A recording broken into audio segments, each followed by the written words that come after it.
हर इंसान को अपने जीवन में आगे बढ़ने के लिए एक कला जरूर सीख लेनी चाहिए और उसे कहते हैं आर्ट ऑफ वर्किंग, यानी काम करने की शैली। हर इंसान को अपने जीवन में आगे बढ़ना हो, चाहे व्यापार का क्षेत्र हो, चाहे परिवार का क्षेत्र हो, चाहे समाज का क्षेत्र हो या चाहे धर्म और अध्यात्म का क्षेत्र हो, हर क्षेत्र में आगे बढ़ने के लिए इंसान को एक कला जरूर आनी चाहिए और वह है कार्य करने की शैली, वर्क स्टाइल। ये हर इंसान को अच्छी तरीके से समझ लेनी चाहिए, सीख लेनी चाहिए, ताकि उसके जीवन की यात्रा और उसके जीवन की तरक्की बहुत आसान हो सके। किसी ने बहुत प्यारी बात कही है, मेहनत ऐसी करो कि ख्वाब हकीकत बन जाए, तुम्हें बताना ना पड़े अपना नाम, तुम्हारा काम ही तुम्हारी पहचान बन जाए, तुम्हारा काम ही तुम्हारी पहचान बन जाए। अपनी बात की शुरुआत एक बहुत प्यारी घटना से करना चाहूँगा। हमारे एक भक्तगण जो यात्रा करने के लिए पालीताना पधारे, गुजरात का जैन धर्म का बहुत बड़ा तीर्थ, सबसे महान तीर्थ पालीताना शत्रुंजय, वहाँ पर वो यात्रा करने के लिए गए और यात्रा करने के बाद वहाँ पर एक घटना घटी।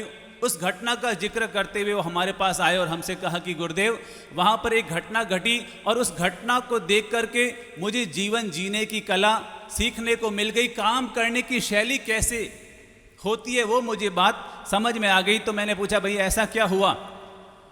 तो उन्होंने बताया कि जब मैं वहाँ पर गया तो मैंने देखा कि वहाँ पर डोली वाले लोग रहते हैं जो यात्रियों को डोली पर बिठा करके तीर्थ की यात्रा करवाते हैं और वापस नीचे लेकर के आते हैं। तो ऐसे अनेक डोली वाले भी वहाँ पर चलते हैं। तो मैं जब ऊपर यात्रा करने के लिए पालीताना की पहाड़ी पर चढ़ रहा था तो मैंने देखा कि मेरे साथ अनेक डोली वाले भी चल रहे थे। तो मैंने जब डोली वालों को देखा तो सबकी भाव मुद्राएं अलग अलग नज़र आ रही थी, चेहरे की मुद्राएं अलग अलग नज़र आ रही थी। तो मैंने एक डोली वाले से पूछा, भाई कैसे हो? तो जैसे ही उसने ये सुना तो तुरंत जवाब दिया, अरे क्या बताऊं, हम मर जाते तो अच्छा हो जाता, हम मर जाते तो अच्छा होता। ये दिन रात मेहनत करने की झंझट नहीं रहती, हमें दिन रात मेहनत करनी पड़ती है, लोगों को ऊपर ले जाना पड़ता है, वापस नीचे लाना पड़ता है और ऊपर नीचे लाने के चक्कर में हमारा पूरा शरीर टूट जाता है, पूरा शरीर कमज़ोर हो जाता है और ऐसा लगता है अरे यार, इतनी मेहनत करने की बजाय तो भगवान हमको ऊपर उठा ले। ये सुन करके उन्होंने कहा कि मैं बहुत चौंका कि ऐसी मन की दशा। फिर मैंने दूसरे डोली वाले से पूछा तो उसने कहा कि भाई क्या बताएं, हमारा तो काम है मेहनत करना, हमारा तो काम है मेहनत करना, इसलिए कहीं और जगह होते तो वहाँ भी मेहनत करते और इस तीर्थ में है तो यहाँ भी मेहनत कर रहे हैं। ये सुन करके मुझे थोड़ा सा ठीक लगा। फिर मैंने एक और डोली वाले से पूछा, भाई तुम कैसे हो? तो उसने बड़ा जोरदार जवाब दिया कि भाई मैं तो बहुत किस्मत वाला हूँ, मैं तो बहुत किस्मत वाला हूँ, क्योंकि ये ऐसा तीर्थ है कि जहाँ पर देश विदेश से रोज़ हजारों लोग आते हैं, पर हमारा सौभाग्य है कि परमात्मा ने हमको यहीं जन्म दिया, परमात्मा ने हमको यहीं जन्म दिया, ये मेरा सबसे बड़ा सौभाग्य है। और दूसरा ये सौभाग्य है कि जो भी यात्री आते हैं उनको तीर्थ यात्रा करवाने का पुण्य भी हमें फ्री में मिल जाता है। यात्रा तो वो करते हैं और यात्रा करवाने का पुण्य हमें मिल जाता है। मेहनत तो हम कहीं भी करें, मजदूरी तो मिलती ही है, लेकिन हमारा सौभाग्य है कि यहाँ पर मजदूरी के साथ साथ हमें यात्रा करवाने का पुण्य भी प्राप्त हो रहा है। जब उस महानुभाव ने बताया कि जब मैंने उस डोली वाले से ये बात सुनी तो मुझे ये सीख मिल गई कि हम क्या करते हैं ये महत्वपूर्ण नहीं है, हम कैसे करते हैं ये उससे भी ज़्यादा महत्वपूर्ण हुआ करता है। हम कौन सा काम करते हैं ये इतना महत्वपूर्ण नहीं होता, पर हम किस मन के साथ, किस भावों के साथ वो काम करते हैं वो उससे भी ज़्यादा महत्वपूर्ण हुआ करता है। तो हाँ मेरे प्यारे भाइयों बहनों, अपने जीवन में सदा याद रखना, हम जो भी काम करें इस बात का सदा बोध और विवेक रखना चाहिए कि हम जो भी करें वो हम अच्छे मन के साथ काम करें, जो भी करें अच्छे मन के साथ, अच्छे दिल के साथ करें। अगर जैसे आप बच्चे हैं और पढ़ाई भी कर रहे हैं तो पढ़ाई भी मन से करने की कोशिश करें। ऐसा नहीं कि अब ज़्यादा नंबर लाने हैं, मम्मी का प्रेशर है, पापा का प्रेशर है, स्कूल का प्रेशर, इसलिए बेमन से पढ़ाई करने की बजाय तो नहीं करना ज़्यादा अच्छा होता है। इसलिए हमारे गुरुजी कहते हैं कि 6 घंटे बेमन से पढ़ाई करने की बजाय तो 2 घंटे मन से पढ़ाई करना ज़्यादा श्रेष्ठ होता है। तो अगर आप खाना भी बना रहे हैं तो खाना भले ऐसा नहीं कि 10 आइटम बनाने की ज़रूरत नहीं है, चाहे आप 4 आइटम ही बनाएं, लेकिन जो भी बनाएं मन से, भावों से, दिल से बनाएं, क्योंकि जो भी आप बनाएंगे उसका असर केवल आप तक नहीं रहेगा, उसका असर पूरे परिवार तक फैलेगा। इसलिए खाना भी बनाए तो पूरे मन से बनाएं। कुछ बहनें हमारे पास आती है, कहती है कि गुरुजी हमें तो घर में बहुत ज़्यादा काम करना पड़ता है, हमें तो बहुत ज़्यादा पिसना पड़ता है, हमें बहुत ज़्यादा मेहनत करनी पड़ती है। अनेक बहनें ऐसे आती है और कहती है कि हमारी देरानियाँ भी है, जेठानियाँ भी है, लेकिन महाराज जी मुझे बहुत ज़्यादा काम करना पड़ता है, मैं क्या करूँ। अब ये तो बात सच है कि हमें काम तो करना ही है या नहीं करना है, काम तो करना ही है। घर में रहेंगे तो काम करना ही होगा, व्यापार करेंगे तो धंधा करना ही होगा, ये तो फैक्ट है कि हमें करना ही है। अब फर्क इतना है कि हम मन से करें कि बेमन से करें, केवल इतना सा फर्क होता है। अगर बेमन से करेंगे काम तो हो जाएगा, लेकिन हमें कभी संतुष्टि नहीं मिल पाएगी, और अगर मन से करेंगे तो काम भी हो जाएगा और हमें संतुष्टि और आनंद भी मिल जाएगा। इसलिए बहनों से भी निवेदन करूंगा कि घर में जो भी काम करें, चाहे खाना बनाने का काम हो, चाहे झाड़ू पोछे का काम हो, कोई कपड़े धोने का काम हो, बर्तन का काम हो, कोई भी काम हो, जो भी करें मन से करें, दिल से करें। हमारे गुरुजी तो कहते हैं कि झाड़ू पोछा भी करो तो इतने मन से करो, इतने समर्पण भाव से करो कि अगर हमारे कुल देवता ऊपर से गुजरे तो उनका भी मन हो जाए कि मैं भी थोड़ी देर यहीं रुक जाऊं। हम इतनी साफ सफाई भी इतने मन से करें कि अगर कुल देवता भी गुजरे तो उनका भी हमारे घर में रहने का मन हो जाए। तो जो भी करें पूरे मन से करें, पूरे दिल से करें, तो मान कर चलिए वो हर काम हमारे लिए प्रभु की पूजा बन जाएगा। अगर हम दिल से करेंगे तो हर काम प्रभु की पूजा बन जाएगा, और बेमन से करेंगे तो वही काम हमारे पांवों की बेड़ी बन जाएगा। तो वही काम हमारे लिए पांवों की बेड़ी बन जाएगा। तो आज मैं सभी भाई बहनों से जो निवेदन कर रहा हूं वो है आर्ट ऑफ वर्क स्टाइल। कार्य करने की शैली का पहला मंत्र यही है कि जो भी करो मन से करो, जो भी करो दिल से करो, पर थोड़ा करो, लेकिन जो भी करो पूरे मन से, समर्पण भाव से, श्रद्धा भाव से, पॉजिटिव भाव से करने की कोशिश करो। तो मानकर चलिए वो हर काम हमें सुख देगा, संतुष्टि देगा, आनंद देगा। और हम बेमन से करेंगे तो काम तो हो जाएगा, लेकिन हमें कभी शांति और संतुष्टि नहीं मिल पाएगी। तो जब बहनें आती है गुरुदेव से कहती है कि हमें बहुत ज़्यादा काम करना पड़ता है, तो गुरुदेव कहते हैं कि देखो चंदन होता है, चंदन होता है, जो चंदन घिसने के लिए तैयार रहता है वो भगवान के चरणों में चढ़ता है, और जो चंदन घिसने के लिए तैयार नहीं होता वो भगवान के चरणों में नहीं चढ़ता, वो किसी के शव को जलाने में ही काम आता है। तो अगर हमें काम करना पड़ रहा है तो उसे अपना दुर्भाग्य मत समझिए, वरन उसे अपना सौभाग्य मान करके करने की कोशिश कीजिए। तो काम करने की वर्क स्टाइल का जो पहला सूत्र है वो है जो भी करो मन से करो, जो भी करो दिल से करो, श्रद्धा और समर्पण भाव से करो। चाहे थोड़ा करो पर चलेगा, थोड़ा करो पर चलेगा, लेकिन जितना करो वो 100% मन के साथ करो। एक राज कारीगर की घटना आती है। एक राजा के राज्य में राज कारीगर रहता था और उसने बहुत सारे मकानों का निर्माण करवाया, बहुत सारे बिल्डिंगों का निर्माण कराया, बहुत सारे भवनों का, महलों का निर्माण कराया। राजा उससे बड़ा खुश था, बड़ा प्रसन्न था, बड़ा आनंदित था। काम करते करते उसको 40 साल हो गए, काम करते करते उसको 40 साल हो गए। पूरे राज्य में उसकी पैठ थी, लोग उसे बहुत ही श्रद्धा भाव से देखते थे।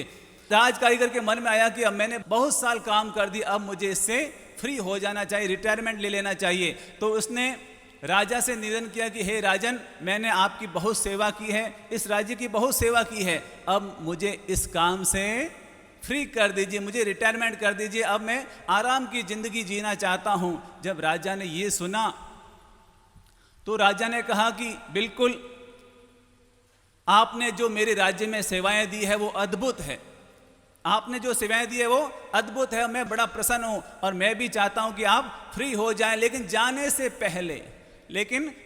से पहले मेरी एक अंतिम इच्छा है कि मेरा एक अंतिम भवन का निर्माण और करके चले जाओ, अंतिम भवन का निर्माण और करके चले जाओ। अब राज कारीगर का मन तो था नहीं काम करने का मन तो था नहीं, लेकिन राजा को मना भी नहीं किया जा सकता था। तो उसने कहा ठीक है राजन, जैसी आपकी आज्ञा, जैसी आपकी मर्जी। और कहते हैं कि उसने भवन का निर्माण तो किया लेकिन बेमन से किया, भवन का निर्माण तो किया लेकिन बेमन से किया। जो चीज़ें जैसी लगानी चाहिए थी वैसी नहीं लगाई, बेमन से ऊट पटांग जैसे तैसे करके थोड़े समय में वो काम उसने निपटा दिया और राजा के पास आया कि राजन लो, मैंने तुम्हारी अंतिम इच्छा भी पूरी कर दी, अंतिम आज्ञा भी पूरी कर दी। जैसे वो राजकारीगर रवाना होने लगा कि राजा ने उसको वापस बुलाया। राजा ने वापस बुलाते हुए कहा कि मैं तुम्हारे काम से बड़ा खुश हूँ, बड़ा प्रसन्न हूँ, बड़ा आनंदित हूँ। लो, जो ये अंतिम भवन तुमने निर्माण किया है, मैं ये अंतिम भवन तुम्हें ही उपहार स्वरूप प्रदान करता हूँ। ये अंतिम भवन तुम्हें ही उपहार स्वरूप प्रदान करता हूँ। तो ये जैसे ही उसने ये सुना कि उसका चेहरा उतर गया, जैसे ये सुना तो उसका चेहरा उतर गया। राजा ने देखा तो बड़ा आश्चर्य हुआ कि मैंने इतना बड़ा भवन उपहार में दिया, ये खुश होने की बजाय अपना चेहरा उतार रहा है। पूछा, भाई ऐसी क्या बात है कि तुम्हारा चेहरा उतर गया इतनी खुश वाली बात सुन करके? तो उस राजकारीगर ने कहा कि क्या बताऊं महाराज, मैंने अपने जीवन में अब तक जो भी काम किए थे मन से किए थे, लेकिन ये अंतिम काम है वो जो मैंने बिना मन से किया था और मुझे क्या पता वो मेरे ही हिस्से आ जाएगा। तो इसलिए अपने जीवन में हमेशा इस बात का बोध रखना चाहिए कि मैं जो भी करूंगा मन से करूंगा। और नंबर 2, किसी भी काम को छोटा मत मानिए, किसी भी काम को छोटा मत मानिए। हमारी आदत होती है, हम किसी काम को अच्छा मानते हैं, किसी काम को घटिया मानते हैं, किसी काम को ऊंचा मानते हैं, किसी काम को नीचा मानते हैं। ये जो हमारी मानसिकता है, इस मानसिकता को ठीक करने की जरूरत है। याद रखना, कोई भी काम छोटा या बड़ा नहीं होता है, छोटा या बड़ा तो हमारा मन होता है। कोई काम छोटा बड़ा नहीं होता, हमारा मन ही छोटा या बड़ा होता है। हम किसी काम को श्रेष्ठ मानते हैं, किसी काम को ओछा मानते हैं। कुछ लोग मंदिर में झाड़ू लगाना अच्छा काम मानते हैं और कुछ लोग घर में झाड़ू लगाना घटिया काम मानते हैं। मंदिर में झाड़ू लगाना भी पुण्यकारी है, लेकिन अगर आप अपने घर को भी मंदिर मानते हैं तो घर में भी झाड़ू लगाना मंदिर में झाड़ू लगाने के समान ही फलदायी हो जाता है। कुछ लोग मंदिर में जाकर भी बाजार की यात्रा करके आ जाते हैं, कुछ लोग मंदिर में जाकर भी बाजार की यात्रा करके आ जाते हैं और कुछ लोग बाजार में जाकर के भी मंदिर की यात्रा करने का लाभ लेकर आ जाते हैं। ये तो इंसान की सोच और मानसिकता पर निर्भर होता है कि हम किसी काम को कैसा मानते हैं। कहते हैं कि कबीरदास जी जो चादर बुनने का काम करते थे, लेकिन कहते हैं कि चादर बुनते बुनते बुनते वो प्रभु के नाम में इतने मगन हो जाते थे। कहते हैं कि वो चादर बुनते बुनते उन्होंने परमात्मा को प्राप्त कर लिया। कबीरदास जी ने चादर बुनते बुनते परमात्मा को प्राप्त कर लिया। और कहते हैं रैदास जो जूते बनाने का काम करते थे, लेकिन उन्होंने जूते बनाते बनाते ही उस परम दीदार को प्राप्त कर लिया। और कहते हैं हमारे पूर्णिया श्रावक क्या काम करते थे? रूई काटने का काम करते थे, लेकिन रूई काटते काटते परमात्मा के स्मरण में इतने लीन हो जाते थे। कहते हैं कि रूई काटते काटते उन्होंने अपना कल्याण कर लिया।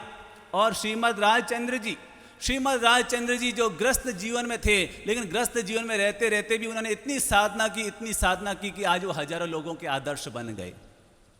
तो हम कहाँ रहते हैं ये महत्वपूर्ण नहीं होता है, हम क्या करते हैं ये भी महत्वपूर्ण नहीं होता है, लेकिन हम किस भावों से करते हैं ये उससे भी ज़्यादा महत्वपूर्ण होता है। इसीलिए तो कहते हैं कि कर्म तेरे अच्छे हैं तो किस्मत तेरी, कर्म तेरे अच्छे हैं तो किस्मत तेरी दासी, और नीयत तेरी साफ है तो घर में मथुरा काशी।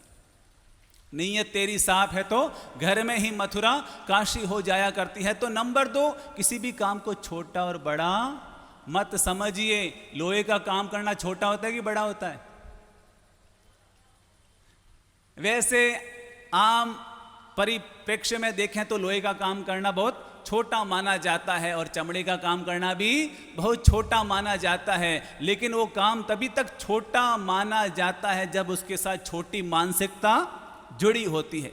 जब तक उसके साथ छोटी मानसिकता जुड़ी होती तभी वो काम छोटा माना जाता है। जब उसके साथ बड़ी सोच जुड़ जाती है, जब उसके साथ बड़ा नज़रिया, बड़ा विज़न उसके साथ जुड़ जाता है, तो लोहे का काम करने वाला भी लोहार नहीं कहलाता। लोहे का काम करने वाला भी एक दिन टाटा बन जाता है। लोहे का काम करने वाला भी एक दिन टाटा बन जाता है और चमड़े का काम करने वाला भी एक दिन बाटा बन जाता है। तो कोई भी काम छोटा नहीं होता है, हम किस मानसिकता के साथ करते हैं वो महत्वपूर्ण होता है। एक घटना है जयपुर से, एक परिवार हमारे संबोधि धाम आया, तो पति पत्नी थे और उसके साथ में उनकी एक 18 साल की बेटी भी थी। तो हमने गोची की, गोची करने के बाद हम पात्रे धोते हैं और पात्रे धोने के बाद पोछा लगाने का काम होता है। तो ऐसे ही गुरुदेव के मन में आया और उसने बेटी को बुलाया। वो जो लड़की आई हुई थी वो यानी कि गुरुजी के परिवार से ही जुड़ी हुई थी। तो उन्होंने उस बेटी को बुलाया कि बेटा आ, पोछा यहाँ पर लगाना है। जैसे पोछे का नाम सुना तो उसका चेहरा उतर गया। पोछे का नाम सुनते ही चेहरा उतर गया। अब गुरुजी ने कहा तो करना ही था। तो वो गई और वहां से पोछा लेकर के आई। आपको मालूम पोछा कैसे लेकर गई? ऐसे पकड़ के ले आई, ऐसे पोछे को ऐसे एक अंगुली से वो पकड़ के ले आई। और जब पोछा लगाने की बारी आई तो उसने मुंह पर ऐसे कपड़ा ढका और कपड़ा ढक करके वो पोछा लगाने लगी। तो फिर गुरुदेव ने उसे समझाया कि बेटा अपने जीवन में सदा याद रखना कि कोई भी काम छोटा और बड़ा नहीं होता है। हमारी मानसिकता ही है जो किसी काम को छोटा कर देती है और किसी काम को बड़ा बना देती है। अगर आप पोछा लगाने का भी काम करें, झाड़ू लगाने का भी काम करें तो उसको भी छोटा काम मत समझिए, उसको भी छोटा मत समझिए। अगर उसे भी अगर आप श्रद्धा भाव से करते हैं कि मैं सफाई करने का काम कर रही हूँ, मैं स्वच्छता का काम कर रही हूँ, तो स्वच्छता का काम करना भी पुण्य का ही काम हुआ करता है। तो अपने जीवन में किसी भी काम को छोटा बड़ा मत समझिए। और नंबर तीन, अगर कोई भी हमारे घर पर काम कर रहा है, कोई भी हमारे घर पर काम कर रहा है, जैसे कोई भाई है या कोई कर्मचारी है, कोई भी XYZ जो भी हमारे घर पर काम कर रहा है, ऐसा न हो सकता है कि हम काम के बदले उसको पैसा देते हो, लेकिन इतना जरूर याद रखना कि वो भी इंसान है। इतना जरूर याद रखना चाहिए कि वो भी इंसान है। तो ऐसा न हो कि हम काम करवाने के चक्कर में इंसानियत ही भूल जाएं। तो काम जरूर करवाएं लेकिन इंसानियत का जरूर ध्यान रखें। एक घर में क्या हुआ, एक घर में एक काम करने वाली बाई थी। घर में काम करने वाली बाई थी, जो मालकिन थी, मालकिन ने उसे कहा कि अब कल से तू झाड़ू पोंछे का काम नहीं करेगी, कल से तू झाड़ू पोंछे का काम नहीं करेगी। उसने कहा ठीक है मालकिन, मैं झाड़ू पोंछे का काम नहीं करूंगी। फिर अगले दिन फिर मालकिन ने कहा कि आज से तू कपड़े धोने का भी काम नहीं करेगी। उसको बड़ा आश्चर्य हुआ कि ये मालकिन को क्या हो गया है, जो कह रही है कि पहले दिन का झाड़ू पोंछा नहीं करा, अब कह रहे हैं कपड़े धोने का भी काम नहीं करना है। तो उस मालकिन ने कहा कि मैंने एक और बाई को काम पर रख दिया है, मैंने एक और बाई को काम पर रख दिया। जैसे उसने ये सुना तो उसका चेहरा उतर गया कि क्या बात है, मालकिन मुझे काम से निकालना चाहती है, मालकिन मुझे काम से निकालना चाहती है। मैं तो इतने वर्षों से यहाँ पर काम कर रही हूँ, मैं तो इतने वर्षों से यहाँ से काम कर रही हूँ और ये मालकिन मुझे निकालना चाहती है। ये देख करके उसका चेहरा उतर गया।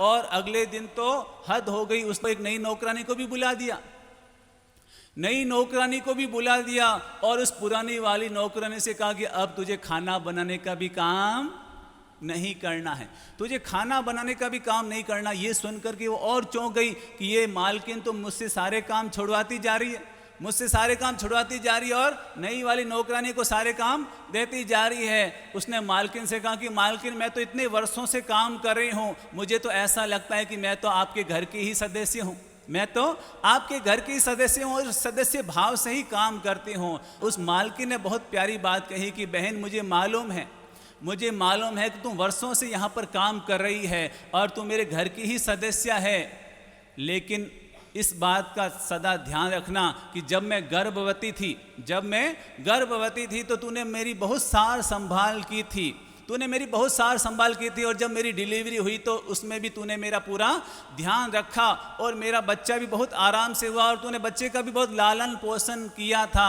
लेकिन अब मैं तुझसे काम इसलिए नहीं करवा रही हूँ क्योंकि मुझे पता लगा है कि तू भी गर्भवती है, अब मुझे पता लगा है कि तू भी गर्भवती है। तो एक गर्भवती बहन की पीड़ा एक दूसरी बहन ही अच्छे से समझ सकती है, इसलिए मैं तुझे पगार तो पूरी की पूरी दूंगी, लेकिन आज के बाद तुझे काम नहीं, उसके साथ आराम भी दूंगी। अब आज के बाद काम के साथ तुझे आराम भी दूंगी। इसे कहते हैं इंसानियत भरा व्यवहार। अगर घर में कोई काम कर रहा है तो काम जरूर करवाएं, लेकिन इंसानियत का साथ में ध्यान भी रखें। और अंतिम निवेदन कर रहा हूं कि अगर कोई घर में काम कर रहा है तो उसको प्रोत्साहन जरूर दें। जैसे घर में अगर बहुरानी काम कर रही है तो उसको प्रोत्साहन जरूर दीजिए, घर में अगर बच्चे काम करें तो उसको प्रोत्साहन जरूर दीजिए। घर में कोई भी काम कर रहा है तो ऐसा नहीं कि हम ठीक है ठीक है ठीक है ठीक है, कर रहा है कर रहा है कर रहा है, ऐसा नहीं। जो भी काम करे उसको प्रोत्साहन जरूर दीजिए, उसको मोटिवेशन जरूर दीजिए। कहते हैं कि अगर गधे की भी तारीफ करे, अगर गधे की भी तारीफ की जाए तो वो भी घोड़े की तरह हिनहिनाना शुरू कर देता है, और घोड़े को भी अगर बार बार थपका मारा जाए तो वो भी एक दिन गधा बन जाता है। तो घर में कोई भी काम कर रहा है तो उसका प्रोत्साहन जरूर देना चाहिए। एक घर में क्या हुआ, एक घर की बहन जो घर के सारे काम करती थी, लेकिन उसके मन में था कि मैं अपने पति से कभी मांगूंगी नहीं, तो वो ब्यूटी पार्लर भी साथ में चलाती, घर के सारे काम भी करती और ब्यूटी पार्लर भी चलाती, और इस तरह से वो अपने परिवार की व्यवस्था कर रही थी, अपने खुद की व्यवस्था कर रही थी। तो एक बार उसके पति के बहुत सारे मित्र घर में आए हुए थे, आपस में गपशप चल रही थी, आपस में गपशप चल रही थी। तो पतिदेव ने कहा कि मेरे घर में मेरी जो पत्नी है वो घर के सारे काम करती है और ब्यूटी पार्लर भी चलाती है। जैसे ही मित्रों ने ये सुना तो मित्रों ने कहा, अरे भाई तू तो बड़ा किस्मत वाला है, तू तो बड़ा किस्मत वाला है कि तेरी पत्नी घर के भी काम करती है और साथ में घर का खर्चा भी वो खुद ही निकाल देती है। जैसे ही पति ने ये सुना तो पति ने कहा, अरे कोई बुटीक करने से और कोई वैक्सिंग करने से कोई खर्चा थोड़ी निकलता है। जब उसकी पत्नी ने ये सुना तो उसको बड़ी चोट पहुंची, उसको बड़ी चोट पहुंची कि मैं तो घर के भी सारे काम कर रही हूँ और साथ में पति से मांगना ना पड़े, घर का खर्चा आराम से निकले, इसलिए मैं ब्यूटी पार्लर का भी काम करती हूँ, लेकिन मेरे पतिदेव सबके सामने मेरा पानी उतार रहे हैं। उसको इतना बुरा लगा, इतना बुरा लगा कि उसने 2 दिन के बाद अपने घर में कह दिया कि मैं अब 1 महीने के लिए घूमने जा रही हूँ। क्या कहा, मैं 1 महीने के लिए घूमने जा रही हूँ। जैसे ही घर वालों ने ये सुना तो उसे समझाया कि भाई तू घूमने के लिए चली जाएगी तो पीछे काम कौन करेगा, पीछे काम कौन करेगा, ओके कुछ भी हो, अब मैं तो 1 महीने के लिए घूमने के लिए जा रही हूँ। जैसे ही पतिदेव ने ये सुना, घर में सास ससुर भी थे, बच्चे भी थे, उनके मन में आया कि अगर ये धर्मपत्नी घूमने के लिए चली जाएगी 1 महीना तो पीछे झाड़ू पोछे का काम कौन करेगा, बर्तनों का काम कौन करेगा, कपड़े धोने का काम कौन करेगा, खाना बनाने का काम कौन करेगा, और बच्चों को स्कूल भेजने का काम कौन करेगा, और साथ में मम्मी पापा की मालिश करने का काम कौन करेगा, उनको समय पर दवाई देने का काम कौन करेगा। उन्होंने खूब समझाया, लेकिन पत्नी ने तो जिद ठान ली कि मैं तो अब 1 महीने के लिए जा रही हूँ। और वो अपने सारे सूटकेस तैयार करने लगी तो पीछे पतिदेव अपने मम्मी पापा के साथ बैठा और बैठ करके कैलकुलेशन करने लगा कि अब धर्मपत्नी तो जा रही है सारे पीछे काम करने, तो काम कैसे चलेगा। तो उन्होंने कहा कि सबसे पहले खाना बनाने के लिए बाई रखनी पड़ेगी, खाना बनाने के लिए बाई रखनी पड़ेगी। खाना बनाने वाली बाई कितने रुपये में आती है बताएंगे बहनों, 8,000 रुपये। तो सबसे पहले कैलकुलेशन हुआ कि 8,000 रुपये तो खाना बनाने वाली बहन को देना पड़ेगा। नंबर 2, झाड़ू पोछे और बर्तन का काम करने के लिए भी बाई रखनी पड़ेगी, उसको कितना देना पड़ेगा, उसको 4,000 देना पड़ेगा। कितने हुए, 12,000। फिर उसके बाद उन्होंने कैलकुलेशन किया कि कपड़े धोने के लिए भी बाई रखनी पड़ेगी, उसको कितना देना पड़ेगा, उसको भी 3,000 देना पड़ेगा। कितने हुए, 15,000। फिर उनके मन में आया कि अब बच्चों को भी स्कूल भेजना है और मम्मी पापा की मालिश भी करनी है, उनको समय पर दवाई भी देनी है, तो एक और नौकर भी रखना पड़ेगा, उसको भी 10,000 रुपये देने पड़ेंगे। तो कितने हुए, 25,000। जैसे ही उन्होंने कैलकुलेशन किया तो उनका माथा ठिठक गया और पतिदेव को पहली बार समझ में आया कि पत्नी केवल कमाती नहीं है वरन हर महीने 25,000 रुपये बचाती भी है। पत्नी केवल कमाती नहीं है वरन 25,000 रुपये बचाती भी है। जब उसको इस बात का रियलाइज हुआ तो वो पत्नी के पास गया और पत्नी से माफ़ी मांगी कि सॉरी, मैंने जो मित्रों के बीच में जो तेरा पानी उतारा, मुझे लग रहा है कि वो मैंने सही नहीं किया। उसने पत्नी से माफ़ी मांगी और पत्नी से कहा अगर हो सके तो जाना कैंसिल कर दे। पत्नी ने कहा कि मुझे कोई जाना नहीं था, मैं तो केवल रियलाइज कराने के लिए ही ऐसा कर रही थी।